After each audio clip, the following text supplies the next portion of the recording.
우리 기도하겠습니다. 예배를 위해서 하나님, 내가 예배 드리러 왔습니다. 나의 아버지를 만나기 위해 왔습니다. 주여, 나를 만나 주옵소서. 같이 기도하겠습니다. 하나님 아버지,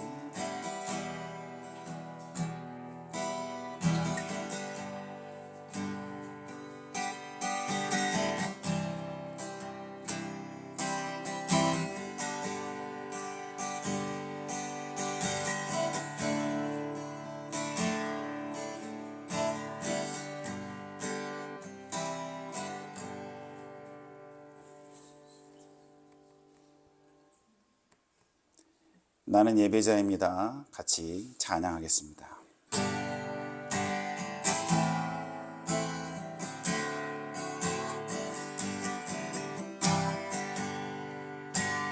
나는 하나님을 예배하는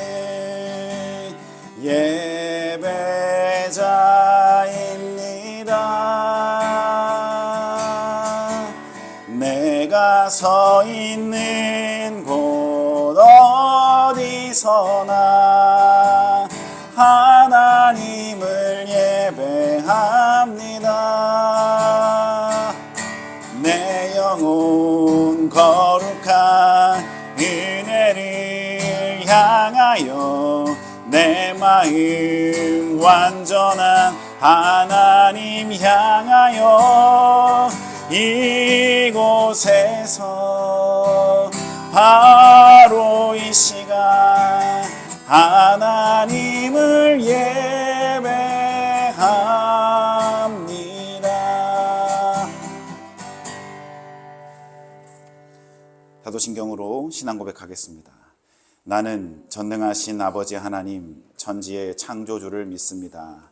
나는 그의 유일하신 아들 우리 주 예수 그리스도를 믿습니다.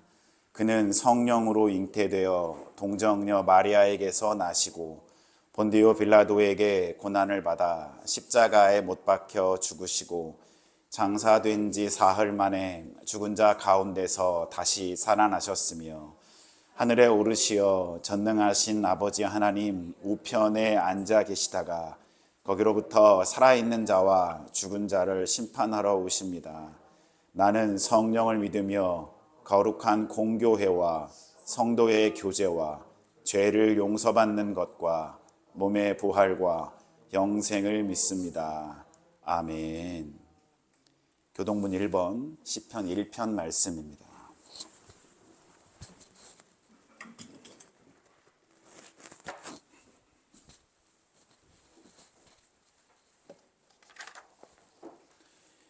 복 있는 사람은 악인들의 꾀를 따르지 아니하며 죄인들의 길에 서지 아니하며 오만한 자들의 자리에 앉지 아니하고 오직 여호와의 율법을 즐거워하여 그의 율법을 주야로 묵상하는도다. 그는 시냇가에 심은 나무가 철을 따라 열매를 맺으며 그 잎사귀가 마르지 아니함 같으니 그가 한 모든 일이 다 형통하리로다. 악인들은 그렇지 아니하며 오직 사람을 행하는 그와 같도다. 그러므로 악인들은 심판을 견디지 못하며 다 같이 무릇 의인들의 길은 여호와께서 인정하시나 악인들의 길은 망하리로다. 아멘. 우리 시간 같이 한 주간 내가 지었던 죄를 하나님 앞에 내려놓고 기도하겠습니다. 여러분 잘 기억해 보십시오. 내 말로 사람에게 상처를 준 일, 내 마음속에서 하나님이 아닌 다른 것들을 더 좋아하는 일, 그리고 생각해서는 안 될 일들을 생각하고 바라서는 안 될 일들을 바라는 나의 마음, 하나님은 다 알고 계십니다. 나도 알고 하나님도 압니다. 내가 회개하면 하나님이 용서해 주신다고 말씀하셨습니다. 이 시간 같이 나의 아버지께 다 고백하는 시간을 갖도록 하겠습니다. 하나님 아버지, 나는 일주일 동안 주를 위해 살지 못했음을 고백합니다. 하나님의 은혜가 내게 있고 하나님의 놀라움이 내게 있는데도 불구하고 하나님과 동행하지 못했음을 고백합니다. 나의 하나님, 목사라는 이름으로 주님이 나를 앞에 세우셨지만 그 이름에 걸맞지 않는 삶을 살면서 이기적이고 나밖에 모르고 사람을 욕하고 나를 위해서만 다른 사람을 위한 생각이 아닌 나만을 위한 기도로 살았음을 주께 고백드립니다. 주님, 모든 것 아시니 모든 것 용서하여 주옵소서. 고백하는 모든 죄를 주여 받으시고 나의 회개를 기뻐하시는 주님 받아 주시옵소서. 이 더러운 마음을 주께 찢어서 주 앞에 고백하면 하나님이 낫게 해주시고 꼬매어 주실 거라고 말씀하신 것을 믿으며 기도합니다. 주여, 나의 기도를 들으시는 하나님, 나의 죄를 용서하여 주시옵소서. 하나님이 아니면 내가 누구에게 이 이야기를 털어놓으며, 하나님이 아니면 어떤 사람에게 내 더러운 것들을 털어놓겠습니까? 하나님이기에 가능한 일이고 하나님이기에 죄를 내려놓으면 용서받을 수 있다는 것을 알기 때문에 이 시간 기도드립니다. 주여, 내 기도를 들어주시옵소서. 하나님, 우리가 우리 죄를 자백하면 하나님은 신실하시고 의로우신 분이셔서 우리 죄를 용서하시고 모든 불의에서 우리를 깨끗하게 해주신다고 말씀하셨습니다. 오늘 우리가 아버지 앞에 죄를 내려놓습니다. 내가 알고 있는 죄, 모든 것 주께 고백드립니다. 그런데 하나님, 그 중에 나는 까먹고 잊었지만 하나님이 알고 계시는 죄도 있습니다. 주여, 그 죄도 하나님 용서하여 주옵소서.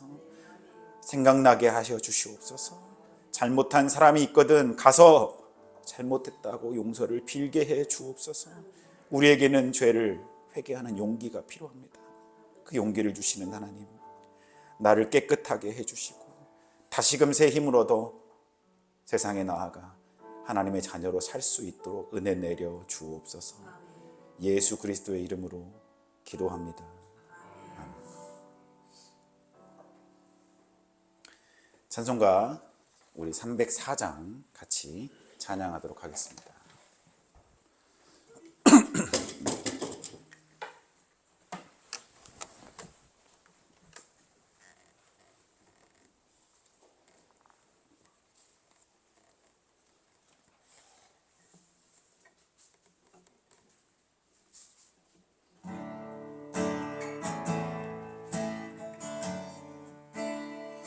그 크신 하나님의 사랑 말로 다 형용 못하네. 저 높고 높은 별을 넘어 이 낮고 낮은 땅 위에 죄범한 영혼 구하려 그 아들 보내사 화목제물 삼으시고 죄 용서하셨네. 하나님 크신 사랑을 측량 다 못하네. 영원히 변치 않는 사랑 성도여 찬양하세. 괴로운 시절 지나가고 땅 위에 영화 쇠할 때 주 믿지 않던 영혼들을 큰 소리 외쳐 울어도 주 믿는 성도들에게 큰 사랑 베푸사 우리의 죄 사했으니 그네 잊을까. 하나님 크신 사랑을 측량 다 못하네. 영원히 변치 않는 사랑 성도여 찬양하. 하늘을 두루마리 삼고 바다를 먹물 삼아도 한없는 하나님의 사랑 다 기록할 수 없겠네. 하나님의 크신 사랑 그 어찌 닿았을까. 저 하늘 높이 비싸도 채우지 못하네. 하나님 크신 사랑은 측량 못하네. 영원히 면치 않는 사랑 성도여 찬양하세. 기도하겠습니다.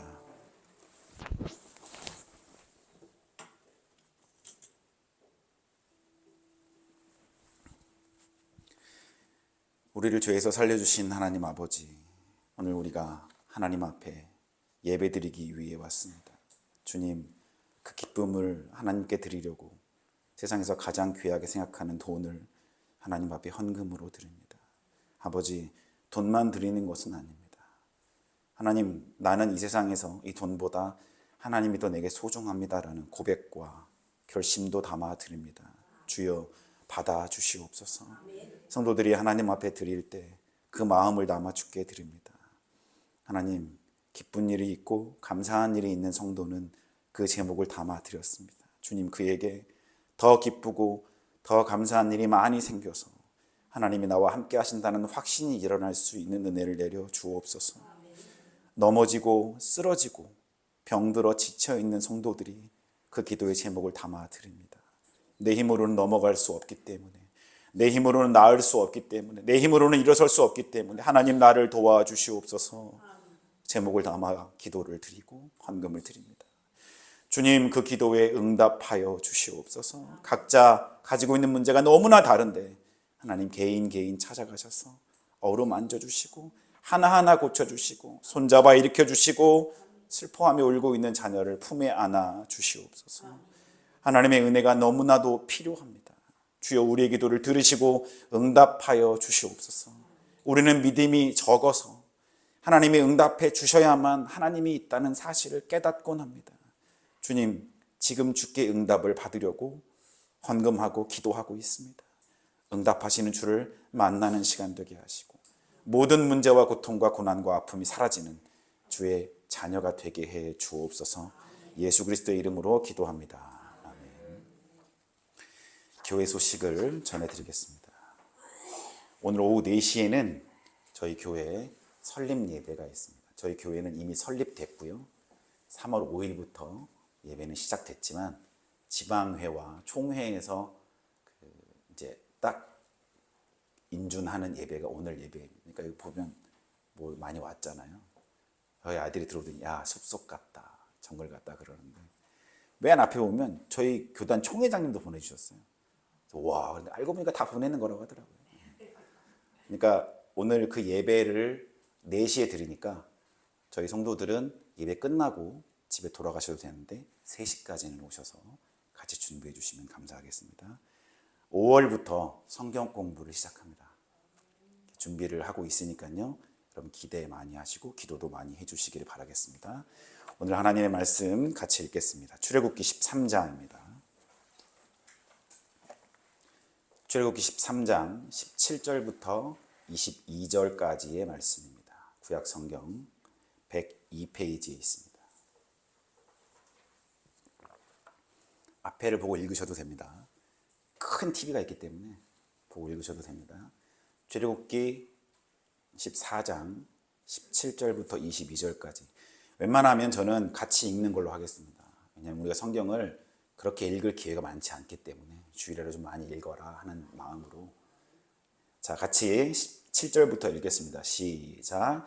바로가 백성을 보낸 후에 블레셋 사람의 땅의 길은 가까울지라도 하나님이 그들을 그 길로 인도하지 아니하셨으니 이는 하나님이 말씀하시기를 이 백성이 전쟁을 하게 되면 마음을 돌이켜 애굽으로 돌아갈까 하셨습니다.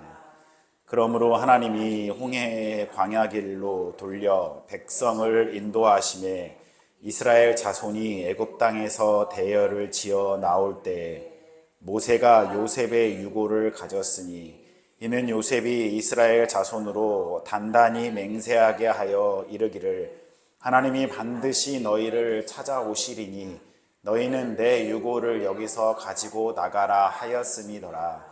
그들이 숲곳을 떠나서 광야 끝 에담의 장막을 치니 여호와께서 그들 앞에서 가시며 낮에는 구름 기둥으로 그들의 길을 인도하시고 밤에는 불 기둥으로 그들에게 비추사 낮이나 밤이나 진행하게 하시니 낮에는 구름 기둥 밤에는 불 기둥이 백성 앞에서 떠나지 아니하니라. 아멘.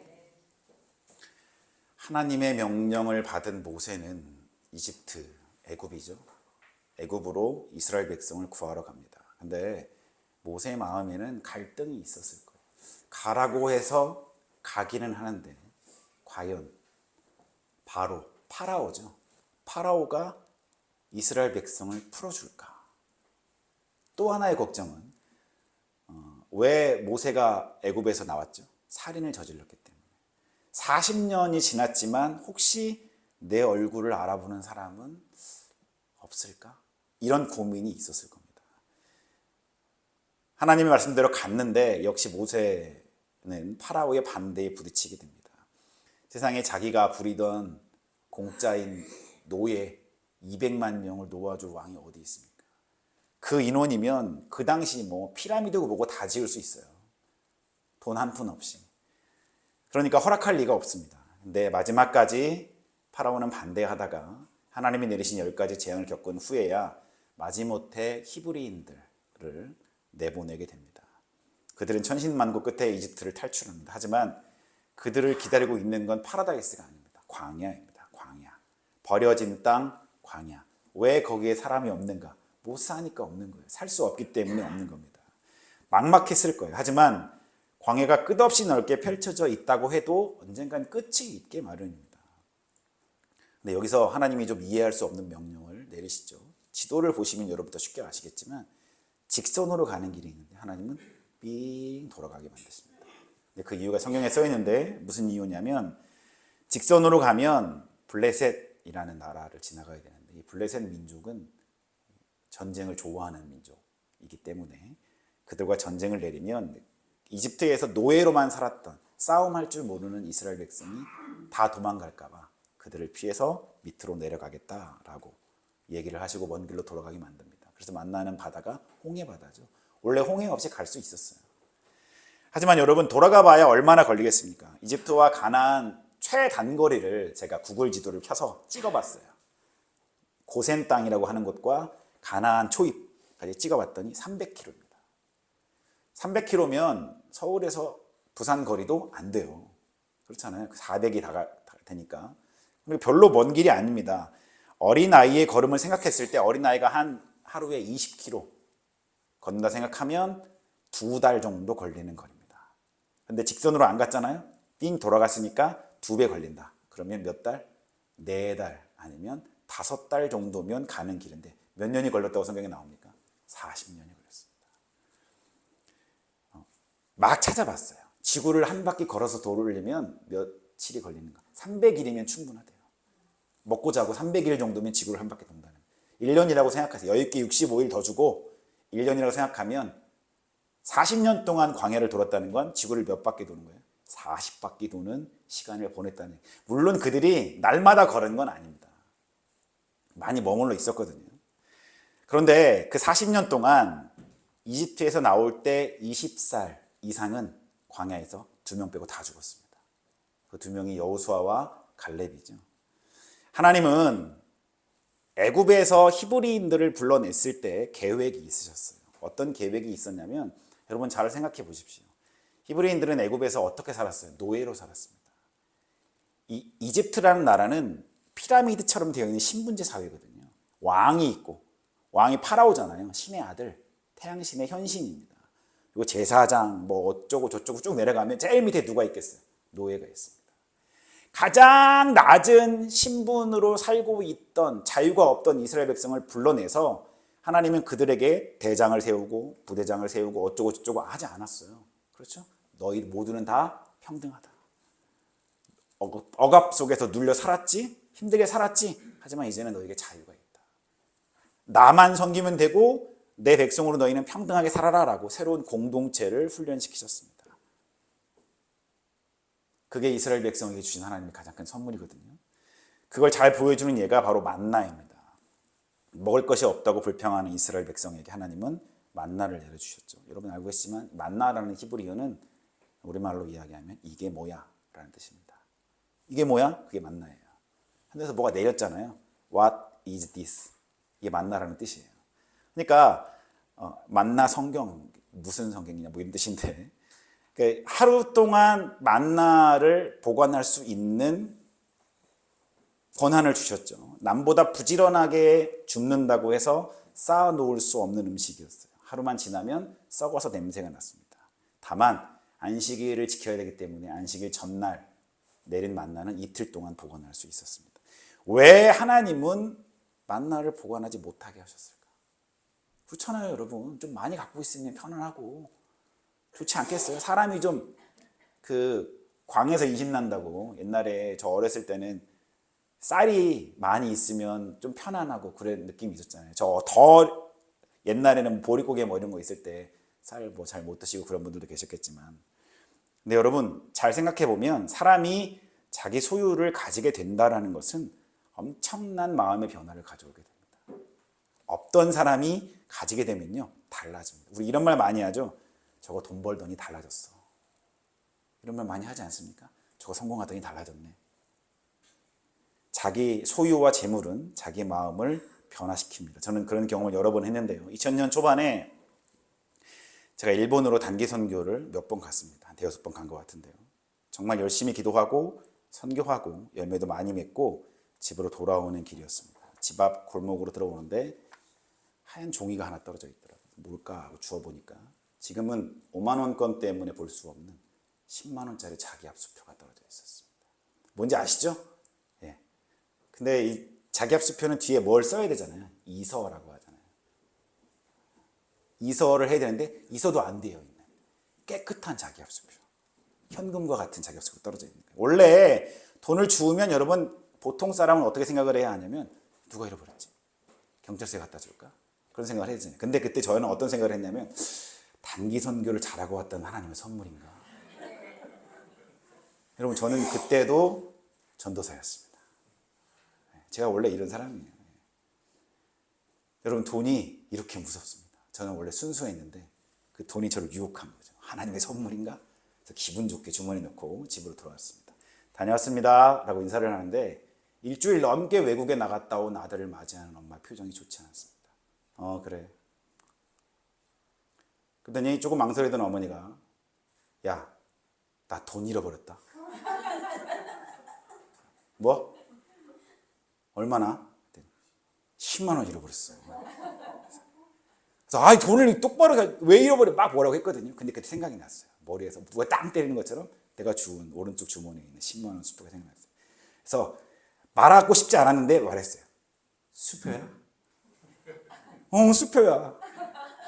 저희 어머니가 오늘 오셨는데 기억하실지 모르겠지만 저는 어머니께 수표를 드렸습니다. 네, 여러분 제가 그래도 회개하는 사람이에요. 드리고 회개했습니다. 여러분 일주일이 넘는 시간 동안 기도하고 선교하면서 은혜가 가득 차 있던 사람이었는데 돈 10만 원에 훌쩍 털어버리고 선물이구나 이런 말도 안 되는 생각을 가지게 되는 게 인간입니다. 여러분은 안 그럴 것 같죠? 다 똑같습니다. 예, 똑같아요. 한번 두고 보자고요. 다 똑같아요. 우리는 나에게 뭔가 의지할 것이 생기면 그게 보통 뭡니까? 돈입니다. 그러면 하나님이고 믿음이고 헌신짝처럼 버리는 것이 우리 인간입니다. 하나님이 만나를 하루 동안만 보관할 수 있게 만든 건 그런 이유 때문입니다. 많이 거둘 수 있잖아요. 근데 여러분 노인과 어린아이밖에 없는 가족도 있을 거 아니에요. 그 가족은 힘이 없어 많이 거둘 수 없습니다. 젊은이들이 많은 가족은 훨씬 많이 거둘 수 있죠. 그러면 이게 어떻게 되겠어요? 나중에 남겨진 잉여 자산이 됩니다. 그러면 모자란 사람들에게 팔 수도 있고 뭐 대가로 바꿀 수도 있고 뭐가 됩니까? 힘과 권력이 됩니다. 음식의 독점과 남아있는 잉여 자산은 뭘 만드는지 아십니까? 계급을 만듭니다. 돈이 많고 만나가 많은 사람은 높은 사람이 되고 빌려 쓰고 얻어먹는 사람은 그 심부름꾼이 되어서 낮은 계급이 됩니다. 부족한 자 위에 풍족한 자가 권력을 가질 수 있게 되는데요. 하나님은 이걸 막으셨던 거죠. 너희는 모두 평등하다. 저희 첫 번째 예배 드릴 때 여러분 제 말 기억하십니까? 어린아이 한 명의 말도 무시하지 않고 귀 기울이는 교회가 되겠다. 그럼 우리는 다 평등해요. 여러분이 볼 때 우리 교회 제일 높은 사람 목사님 이거 완전히 지옥 가는 지름길이에요. 그런 말 하시면 안 됩니다. 옛날에 제가 어렸을 때 다니던 교회 권사님은 목사님 보고 뭐라 그러냐면 아이고 우리 작은 예수님 이랬어요. 말도 안 되는 얘기죠 이거. 그 목사님 지옥 가라는 기도가 똑같은 거예요. 심부름꾼이에요. 사람일 뿐입니다. 똑같아요 다. 하나님이 이스라엘 백성을 데리고 만드셨던 광야는요 여러분 교회입니다. 하나님은 교회를 만들고 싶으셨던 거예요. 내가 주인이고 너희는 모두 나의 자녀들이고 모두 평등하다. 지금으로부터 500년 전 종교개혁자 루터는 부패한 카톨릭에 맞서서 개신교를 만들게 됐는데요. 물론 루터가 만든 건 아니죠. 나왔던 사람들이 개신교가 된 거죠. 오직 믿음, 오직 성경, 오직 예수 그리스도를 외치면서 종교개혁을 일으켰습니다. 오직 의인은 믿음으로 말미암아 살리라. 믿음 때문에 우리가 구원받은 것이고 믿음 때문에 하나님의 자녀라고 일컬음 받은 것이지 무언가를 했기 때문이 아니다. 이게 루터가 내세운 중심 사상이었어요. 그래서 루터는 가톨릭의 복잡한 예식, 전통, 계급 제도를 부정했습니다. 계급이 어떻게 됐냐면 여자 신도, 남자 신도, 수녀, 신부, 주교, 추기경, 교황 이런 식으로 쭉쭉 올라가는 거예요. 심지어 교황은요 여러분 하나님의 현신입니다. 이 땅에. 하나님의 모습이 인간의 모습으로 나타나는 거예요. 교황은 1년에 한 번 지옥에 있는 사람을 천국으로 끌어들일 수 있는 권한이 있습니다. 진짜 대단해요. 뭐 교황 무호설 뭐 어쩌고 여러 가지 많은데 그래서 그걸 부정하고 모든 사람은 하나같이 하나님 앞에서 용서받은 죄인으로 평등하다라는 주장을 했습니다. 그리고 성경으로 돌아가라. 근데 여러분 그 당시 성경은 흔하지 않았어요. 그리고 성경은 라틴어로 쓰여 있었기 때문에 어려운 글씨로 또 인쇄술이 발달하지 않는 그 당시에 너무나 비쌌습니다. 그때 독일어로 다 성경을 번역하고 사람들에게 인쇄해서 나눠준 일들이 있었기 때문에 지금 개신교가 생겨나게 됐습니다. 그 위에서 탄생한 우리 개신교는 하나님 앞에서 모두가 평등한 존재로 관습과 예식과 계급이 빠진 진짜 예배를 하나님 앞에 드릴 수 있었습니다. 그런데 그 종교개혁으로 이루어놓은 우리의 개신교가 점점 다시 옛날 부패한 가톨릭으로 그리고 출애굽한 이스라엘 백성이 고기 가마를 그리워하며 돌아갑시다 라고 말하는 어리석음에 빠져가고 있습니다. 여러분 교회 안에 계급이 생깁니다. 고개 끄덕이시잖아요. 교회 안에 계급이 있을까? 있습니다. 완전 있어요. 여기서 말하는 계급은 사회적인 지위나 가지고 있는 부의 크기에 따라서 자연스럽게 교회 안에 형성되는 것들입니다. 돈에서 해방된 교회, 권력과 만몬에 물든 한국교회 같은 책들이 막 나와서 팔리고 있는 건 이런 한국 사회를 이야기해주고 있는 겁니다. 여러분 제가 처음으로 교회 갔을 때를 기억하는데 교회에서 아무리 낡은 옷을 입고 코를 질질 흘리는 아이도 환하게 웃으면서 선생님이 맞아주셨고 전도사님, 목사님이 기뻐해 주시고 아무도 나를 향해 손 내밀어 주지 않을 때 어느도 나를 향해 반가워해 주지 않을 때 교회 가면 반가워해 주시고 또 먹을 것도 주시고 그 사람들이 교회에 있었습니다. 가식도 없고 차별도 없는 천국 같은 곳이어서 믿음이 없을 때도 교회는 가고 싶었어요. 정말 교회는 많이 가고 싶었어요. 근데 우리가 많이 변했잖아요. 여러분 그런 교회가 어디 있습니까? 없죠. 우리 교회가 그런 교회가 되면 좋겠어요. 근데 저부터도 달라졌어요. 옷차림이 지저분하거나 행색이 평범하지 않은 사람이 교회에 오면 일단 꺼립니다. 왜냐하면 제가 전에 있던 교회 큰 교회잖아요. 큰 길가 앞에 있잖아요. 온갖 사람이 다 들어옵니다. 들어오자마자 저를 향해 욕을 퍼붓는 사람도 있어요. 진짜 저는 5분에서 10분 정도 욕을 먹었던 것 같은데 별 사람 다 있어요. 술 먹고 뭐 불을 지른다 이런 사람도 있고. 그러니까 그런 경험을 많이 해보고 나니까 지금은 그런 사람들을 보면 색안경을 끼고 바라볼 수밖에 없게 변해버렸습니다. 웃을 수만은 없는 이야기가 있는데 어느 한 성도가 전도를 해서 기쁜 마음으로 목사님께 달려왔습니다. 목사님께 자랑. 목사님, 제가 이번에 큰 건 했습니다. 뭘 했는데요? 이번에 큰 건 하나 했는데요. 뭐냐니까요. 이번에요 제가 그랜저 한 명 전도했어요. 그랜저 타고 다닌다고. 여러분 그러면 작은 건은 뭡니까? 이게 웃을 수밖에 없는 이야기지만 여러분 또 씁쓸한 이야기잖아요. 우리도 그렇게 생각하지 않습니까? 부유한 사람, 권력 있는 사람, 사회적으로 지위가 높은 사람이 교회에 오면 태도가 달라지는 것이 사실입니다. 그리고 교회 안에서 계급이 나눠져 있는 것 또한 사실입니다. 점점 거대해지는 교회를 운영하기 위해서 이 교회는 사회의 체제를 가져왔는데 그게 경영체제입니다. 수평화되어 있는 교회가 의견을 모으기가 힘들다는 걸 아는 거죠.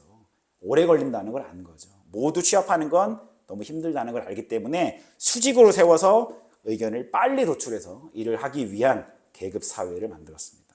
그래서 사람들은 착각합니다. 집사, 안수집사, 권사, 장로, 목사가 되면 계급이 점점 높아지는 줄 압니다. 아니에요, 여러분.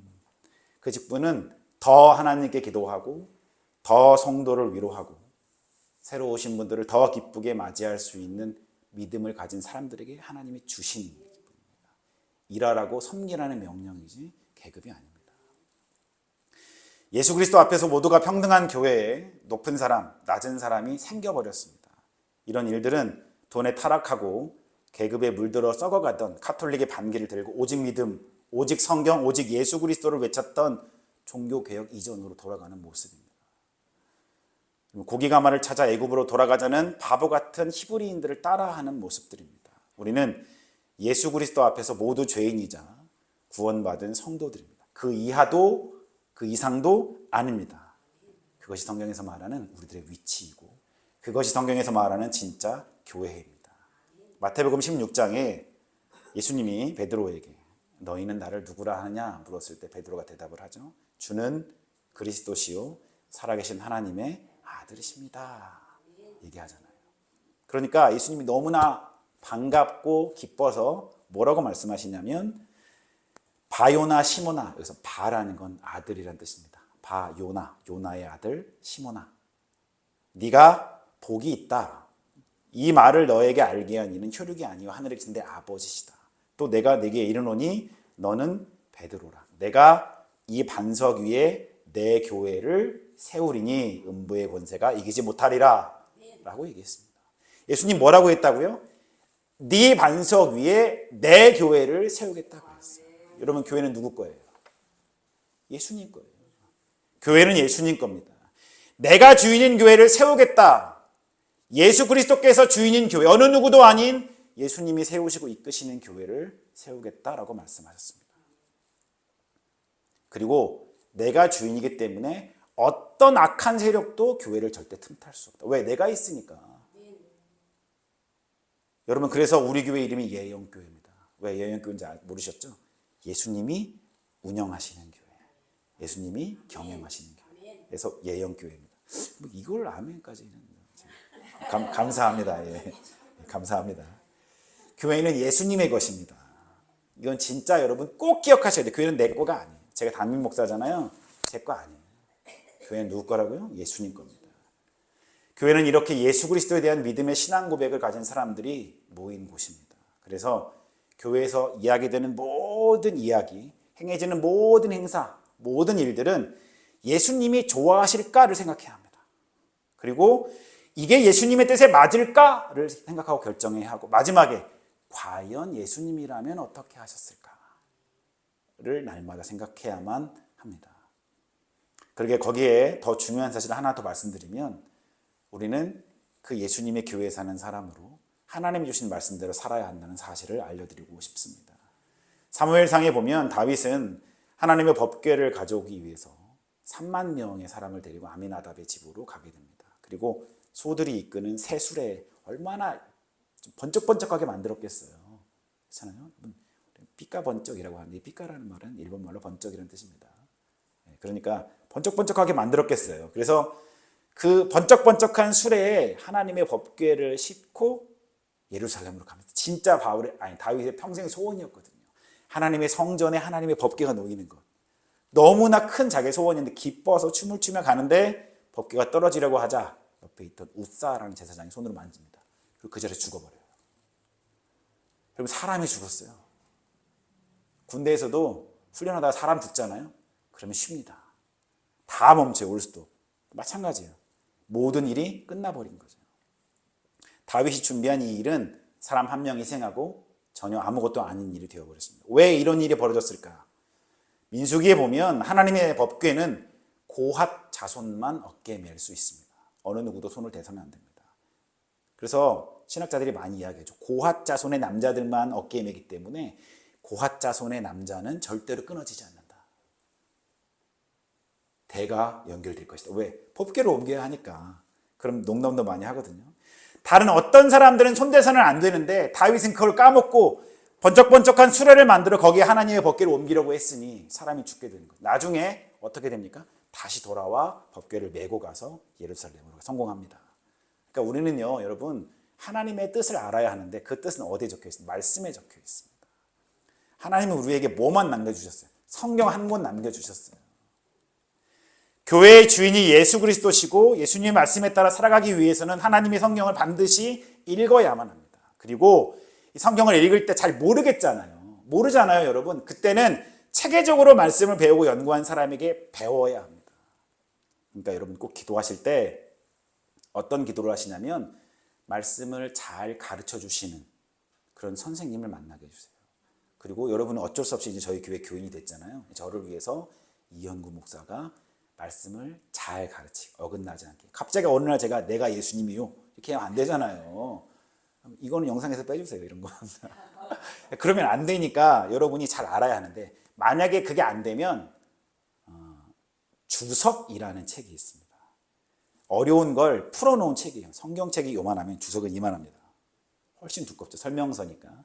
그 책을 사서 참고하시는 것도 좋습니다. 자기 마음대로 성경을 해석하면 위험한 길에 빠질 수 있습니다.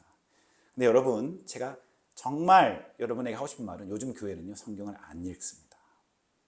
그리고 어르신들은 괜찮지만 젊은이들은요, 성경을 가지고 다니지 않습니다. 무겁잖아요. 귀찮고. 그리고 휴대폰에 다 들어갑니다. 저는 휴대폰으로 성경을 찾는 걸 적극 권장합니다. 왜? 그렇게 해서 성경을 읽으면 좋잖아요. 그런데 여러분, 휴대폰을 켜면 성경만 읽겠냐 이거예요. 성경보다 1000만 배 더 재미있는 게 휴대폰에 얼마나 많이 있습니까? 성경을 읽지 않는 세대가 되었고, 내가 읽지 않으니까 사람에게 귀를 기울이는데 재미있고 내 입맛에 맞는 이야기에만 귀를 기울이는 세상이 되어버렸기 때문에 옳은 이야기를 듣고 싶어 하지 않습니다. 어떤 이야기를 듣고 싶어 하죠? 내 입맛에 맞는 이야기만 골라 듣게 됩니다. 우리의 모든 신경은 하나님의 말씀, 하나님의 뜻, 예수 그리스도의 삶에 집중되어 있어야 합니다. 그리고 그 초점이 우리 생활에서 나타나야만 합니다. 교회를 열심히 다니고 예배에 빠지지 않고 11조 내고 감사헌금 하는 거 정말 중요하고 하나님을 기쁘시게 하는 일입니다. 하지만 진짜 더 중요한 일은 나의 인생의 초점을 하나님께 맞추는 일입니다. 아까 말씀드렸죠? 예수님은 뭘 좋아하실까? 하나님은 이걸 옳다고 생각하실까?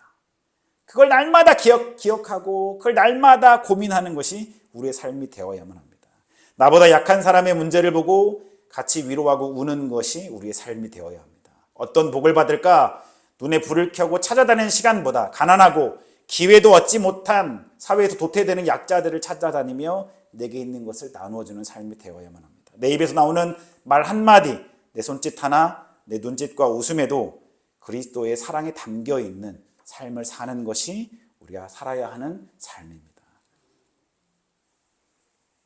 교회는 다시 한번 이야기하지만 예수님의 것입니다. 그래서 우리가 다니는 이 예영교회의 주인도 예수님입니다. 모든 일과 모든 생각은 예수님 안에서 이루어져야만 합니다. 할렐루야. 아멘. 이러면 끝일까요? 더 나아요. 더 있어요. 하나 더. 이제 아직 남은 제일 중요한 교회가 하나 더 있거든요.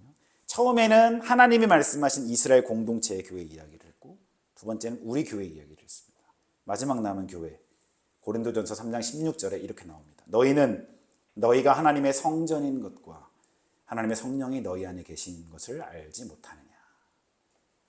여러분, 진짜 중요한 교회가 뭔지 아십니까? 나입니다. 내 안에 있는 교회. 지금까지 말씀드린 그 모든 이야기는요, 나에게서 이루어져야 합니다. 그래, 우리 교회가 그래야지. 나는 막 살면 끝이에요. 그거 아무 의미도 없습니다. 내가 먼저 그렇게 살아요. 왜? 내가 먼저 교회거든요. 하나님이 이 땅에 주신 가장 중요한 교회가 뭔지 아십니까? 나입니다. 우리는 교회가 예수 그리스도의 것이라고 고백했습니다. 주인이 예수 그리스도라는 말입니다. 그러면 나도 교회라고 성경에 써 있잖아요. 나의 주인도 누굽니까? 예수님이어야만 합니다. 예수님입니까? 세상입니까? 돈입니까? 아니면 내가 주인입니까? 퍼센트를 따져보십시오 한번. 예수님 퍼센트가 너무 낮아. 여러분 그렇지 않습니까?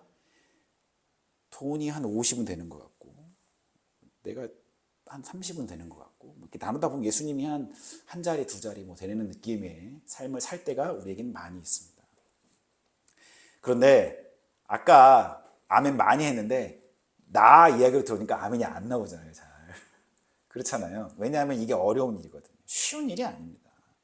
내가 그리스도 예수의 자녀이고 그리스도 예수의 성전, 예수 그리스도의 소유여야만 하는데 그러지 못한 삶을 살기 때문에 이런 이야기만 나오면 우리 마음속엔 어려움이 생기게 됩니다.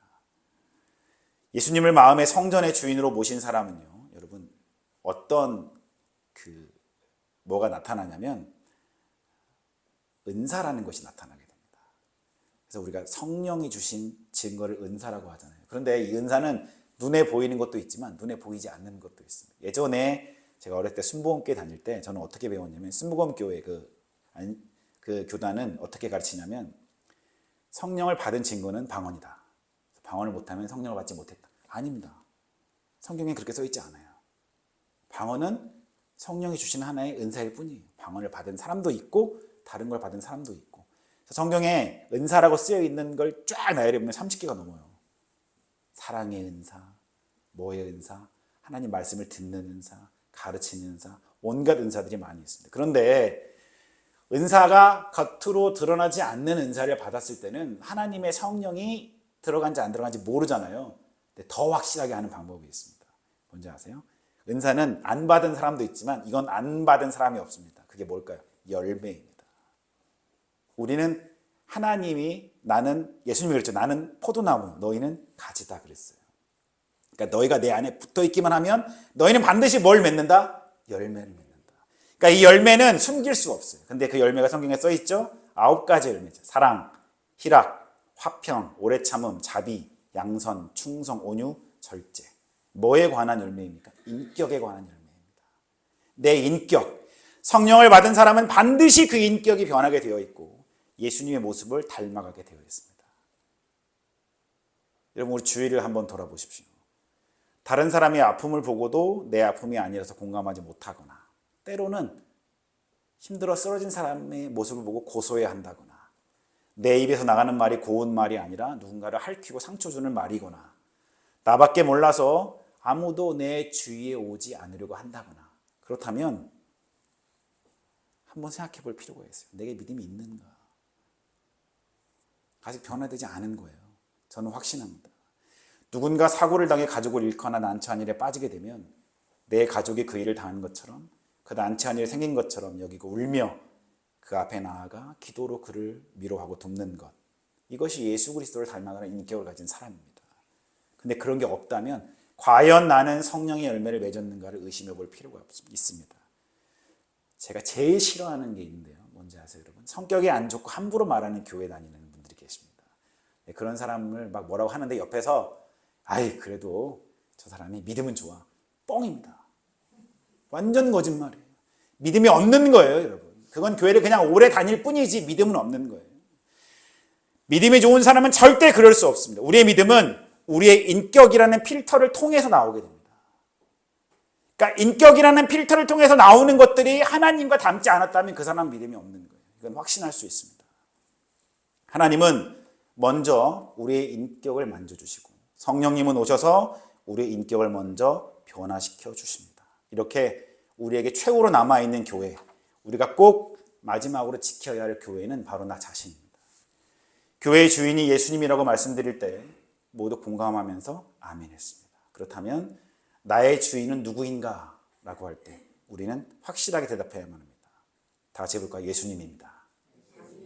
더 크게 예수님입니다. 그렇다면 이제 우리 모두는 진짜 교회가 되었습니다. 내 안에 살아계신 성령님이 그 증거입니다. 언제나 예수님의 뜻대로 생각하고 예수님의 뜻대로 세상을 살아가는 예영교회 성도들이 되기를 바라겠습니다. 기도하겠습니다. 하나님, 죄 많고 보잘것없는 나를 사랑해 주셔서 감사합니다. 자격이 없는 나를 하나님의 아들, 딸이라 불러주시니 정말 감사합니다. 오늘도 나는 죄와 싸우다가 아니면 그 죄에 져서 한 주일을 살다가 하나님 앞에 이렇게 나왔습니다. 주님, 나를 위로하시고 나를 어루만져 주옵소서. 하나님 품 안에서 평안한 안식을 누릴 수 있는 예배를 드리게 해 주옵소서. 내 안에 성령님이 계신데 왜 나는 이렇게 불행한지 모르겠습니다. 내 아버지가 나의 하나님이신데 왜 나는 이렇게 힘들게 살고 있는지 잘 모르겠습니다. 주님, 알려주옵소서. 내 아버지가 하나님이라는 사실을 확신하게 해 주시옵소서. 내가 천국 백성이라는 사실을 깨닫게 해 주시옵소서. 거기서 쓰러지고 울기만 하는 인생이 아니라 하나님의 힘과 은혜로 기쁨과 감사가 가득한 인생으로 바뀔 수 있다는 확신을 주시옵소서. 오늘도 우리를 올가매고 있는 이 더러운 죄에서 벗어나기를 원합니다. 우리를 넘어뜨리는 저 사탄의 유혹에서 벗어나기를 소망합니다. 내 힘으로는 어렵습니다. 하나님이 도와주셔야만 합니다. 기도에 응답하시는 하나님, 나를 모든 죄에서 벗어나게 해 주시옵소서. 사탄의 모든 계획과 그물에서 해방되게 해 주시옵소서. 하나님이 내게 주신 권세로 명하노니 우리 성도들을 올가매고 있는 모든 죄는 예수 그리스도의 이름으로 물러갈지어다. 모든 더러운 사탄의 유혹과 계획은 나사렛 예수 그리스도의 이름으로 떠나갈지어다. 이 자리에는 오직 하나님의 백성과 하나님의 교회만이 가득할지어다. 오늘 우리 교회는 하나님의 것이 되었습니다. 오늘 나는 하나님의 것이라는 걸 확실히 깨달았습니다. 나는 이제 정말 예수님의 소유물입니다. 예수님처럼 생각하고 예수님처럼 말하겠습니다.